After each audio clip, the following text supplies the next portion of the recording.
नमस्कार, आपण बघत आहात सिटी न्यूज. जुलै महिन्याच्या अखेरीस राज्यभर धुवाधार पाऊस झाल्यानंतर आता महाराष्ट्रात पावसाचा जोर कमी होत असल्याचे चित्र आहे.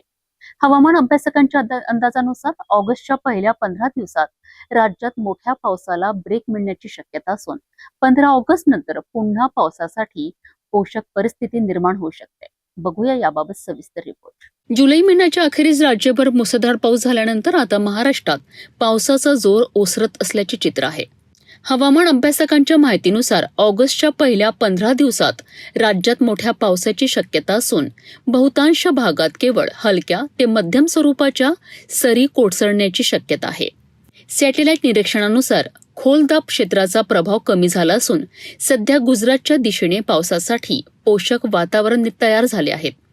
मात्र बंगालच्या उपसागरात कोणतीही सक्रिय हवामान प्रणाली नसल्याने महाराष्ट्रात ढगांची निर्मिती कमी होणार असून पुढील काही दिवस कोरडे वातावरण राहण्याचा अंदाज आहे.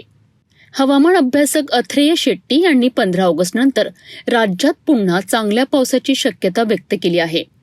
दरम्यान ज्येष्ठ हवामान शास्त्रज्ञ कृष्णानंद होसाळीकर यांनी ऑगस्ट आणि सप्टेंबर महिन्यात देशभरात सरासरीपेक्षा कमी पाऊस पडण्याची शक्यता वर्तवली असून एल निनोचा प्रभावही मान्सूनवर जाणवू शकतो असे त्यांनी सांगितले. हवामान विभागाच्या अंदाजानुसार काही घाट भाग वगळता राज्यातील बहुतांश जिल्ह्यांमध्ये मोठ्या पावसाचा इशारा नसून उकाडा वाढण्याची शक्यता आहे. नागरिकांनी स्थानिक हवामान विभागाच्या अद्ययावत सूचनांवर लक्ष ठेवण्याचे आवाहन करण्यात आले आहे. सध्या राज्यात पावसाचा जोर कमी होण्याची शक्यता व्यक्त करण्यात आली असली तरी हवामानाचा अंदाज वेळोवेळी बदलू शकतो. त्यामुळे नागरिकांनी अधिकृत हवामान विभागाच्या सूचनांचे पालन करावे आणि आवश्यक ती खबरदारी घ्यावी.